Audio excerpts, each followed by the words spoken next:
Hey everybody! Welcome, friends, to our channel. And in this video, I'm going to tell you and also show you how you can view your Reels history on Facebook. Before you start watching this video, friends, please don't forget to subscribe to the channel and also put your likes under the video and please write your comments. Well, let us be with you, friends. Let's get started. Please open the Facebook app on your device. Now, friends, go to the menu at the bottom and then at the top, click on the gear. Scroll down through the settings and find an option called Activity Log. Click on that option. Then Activity History.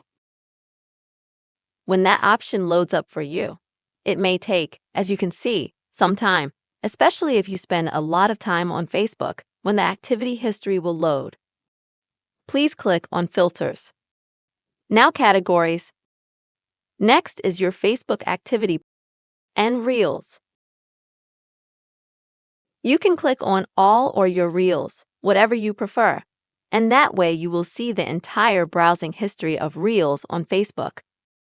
This is the way, friends, you can quickly and easily see the history of Reels on Facebook on your device. I really hope this video has been helpful for you. Don't forget to subscribe to the channel, put likes, and write comments. See you soon, friends.